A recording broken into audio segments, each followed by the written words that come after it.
This is Real News Media TV, coverage you can trust. Please like, share, subscribe, and hit the notification bell. Select all for daily news updates.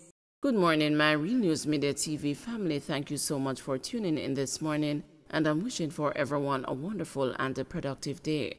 And in the news this morning for October 13, 2023, 5-year-old killed in hit-and-run accident.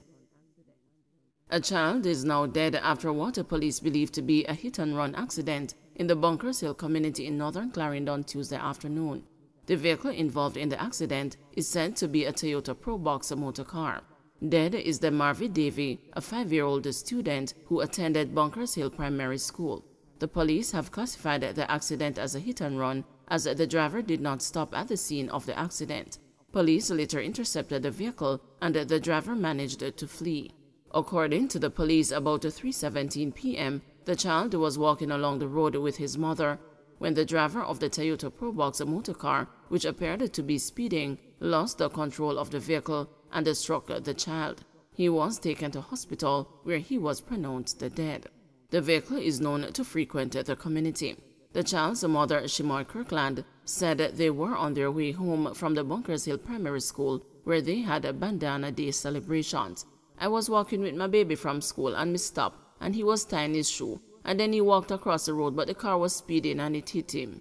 Lift up my baby pan the bonnet and broke my baby neck, she recounted. He was a nice son, sobbed the mother uncontrollably. I can't bear it, I can't bear it. She said the child was taken to the doctor who said his neck and hand were broken. Man in custody after firearm seized in St. Andrew. One man is now in custody after a Smith & Wesson 9mm pistol with a magazine containing 9 9mm rounds of ammunition was seized during an operation in Queensboro Drive, Kingston 19 on Thursday, October 12. Reports from the Duhaney Park Police are that about 3:20 p.m., lawmen were in the area when a premises was searched. During the search, the firearm and ammunition were found in his possession. His identity is being withheld pending further investigations. Murders trigger concerns in Manchester communities. Political leaders and residents in the South Central Parish have expressed their concerns about the spate of crime, including 3 murders in recent days. Manchester has recorded 5 murders since the start of October, with the 3 most recent occurring nightly between Monday and Wednesday, causing worry among residents in Greenvale, Huntsley, New Green, Poros, and Mile Gully.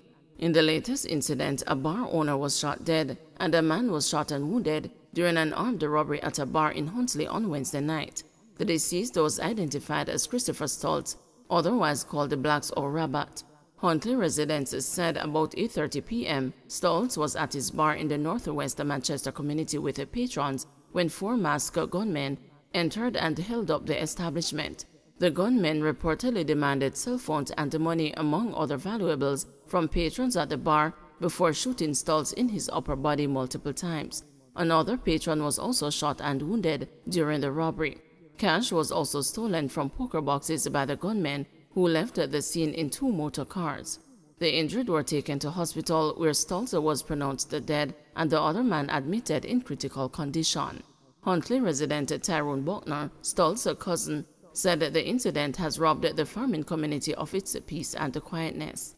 This place is a peaceful community. Them a thing no happen. A right away doorstep. We not say robbery no go on. If a man come and rob anybody, them a go take what them want and go about them business, he said on Thursday. We devastated. It shake we up because we not experience these things. It's a farming area and we live as one here. We come a bar at night time, we drink and burn a spliff, but we not give no trouble. We tense, nobody no go farm today, he added. Buckner said the Stoltz died leaving 2 children, a daughter and a son. He's a jovial youth, very hardworking, and wanted things to work out for his family, Buckner said. He believes his cousin was the target of the attack. Them come in, put the patrons on them face, and rob them of their cell phones, then them shoot him. I have for him them come far. Lawyer paints a second witness in Beachy Stout trial as a criminal and a liar. Christopher Townsend, one of 4 attorneys representing Everton Beachy Stout MacDonald in his murder trial, painted a picture of Devlin Minot the second witness in the case, as a criminal who is willing to tell lies on even his closest relatives whenever it is convenient for him. Beachy Stout, a very popular businessman in Portland, and his co-accused Oscar Barnes are facing trial for the July 20, 2020 murder of Tonya MacDonald, the second wife of Beachy Stout. Tonya's burnt body and motor vehicle were later found on the Sherwood Forest Main Road in Portland. Townsend told the court that Minot gave 3 statements to the police following the murder of Beachy Stout's second wife, and then admitted that he lied in one of them. The witness admitted during cross-examination on Thursday that he didn't know whether it was the first, second, or third statement that he had lied on.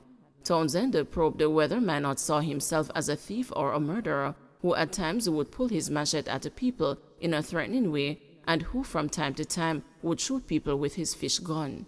According to Minot, although he is currently serving a sentence of almost 20 years in prison for the murder of Tonya, he doesn't consider himself a murderer.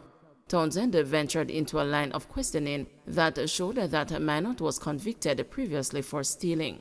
"I'm a convicted thief," the witness admitted later.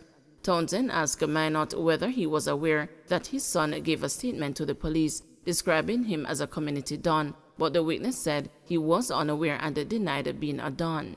"I have not been a criminal all my life. I am aware my son gave the police a statement, but I am not an era don, and I wasn't aware my son calling me an era don," the witness said, disputing the argument that he chops up people from time to time and loved to reach for his machete.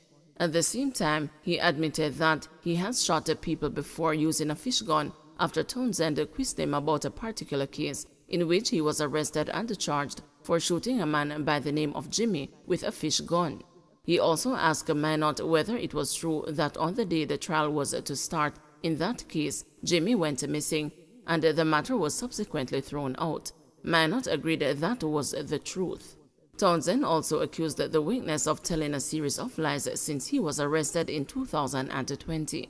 Minot, however, denied that he spoke about the Beachy Stout case to cellmates at the Tower Street Adult Correctional Center in Kingston, and that the case was tried amongst inmates in the jail before it went before the court.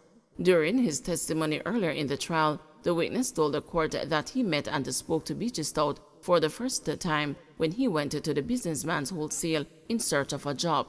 He said that when he approached Beachy Stout and told him that he needed a job at the establishment, the businessman allegedly told him that he had a better work for him and brought him upstairs to his office in a supermarket he owned. Minot alleged that Beachy Stout took out his cell phone and showed him a photograph of a woman and then told him that he wanted her dead and that he would pay him $3 million to kill her. In a twist on Thursday, Minot said during cross-examination that on his first occasion when he met Beachy Stout, there was no proposal for the murder of Tonya. He also said on Thursday that his wife and a daughter had accompanied him to Beachy Stout's supermarket on the day he previously said he met him for the first time. That information he failed to mention in court prior to cross-examination. "It was not in the first conversation that he asked me to kill his wife," Minot said Thursday. Other attorneys representing Beachy Stout are Earl Hamilton, Courtney Rowe, and John Jacobs. Ernest Davis is representing Barnes. The trial was adjourned until October 23. Don't forget to like, share, subscribe, and hit the notification bell. Select all for daily news updates.